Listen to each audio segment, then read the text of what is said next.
So what I'd like to talk to you all about today is something that's getting a lot of attention in the press lately, which is the 4-day work week. So just as an example, the New York Times reported that the experiment in Britain involving a 4-day work week has found little effect on productivity. And in some cases, there's actually been an increase in productivity. And this is according to a survey of the participants that was recently published. So a little background about this trial in Britain. So more than 70 companies have participated, and that's representing about 3,300 workers across a wide variety of industries: banking, marketing, healthcare, financial services, retail, and hospitality, and other industries. And they're taking part in this pilot, which is one of the largest studies on this to date. And so now that the pilot, they're halfway through this 6-month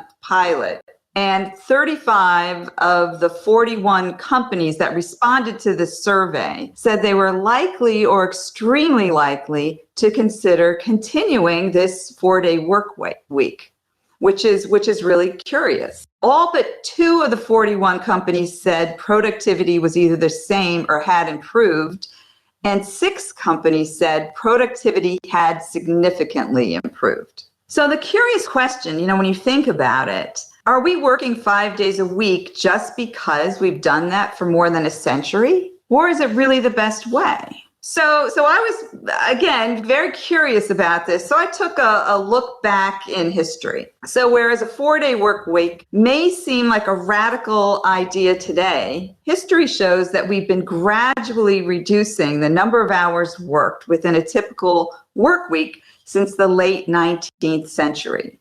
And to kind of give you a little history, in 1890, the United States government estimated that a full-time employee within a manufacturing plant worked an average of 100 hours a week. So the factory owners were reluctant to leave their machines idle. So in the 19th century, it was common for working hours to be between 14 to 16 hours a day, 6 days a week. And these long hours were enforced by factory owners who wanted to maximize their profits.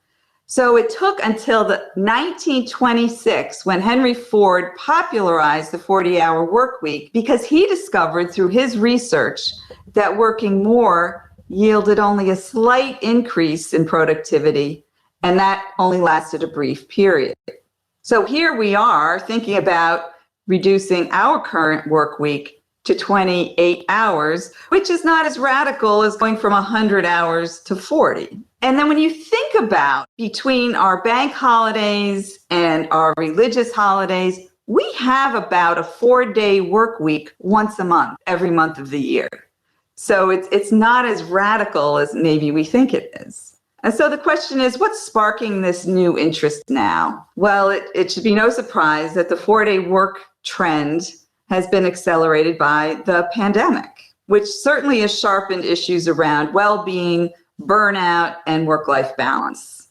And the benefits of shorter work week are believed to be increased productivity, improved mental health, better employee retention, higher talent attraction, and reducing the carbon footprint and reducing office costs, just to name a few. So the list of the benefits is fairly significant.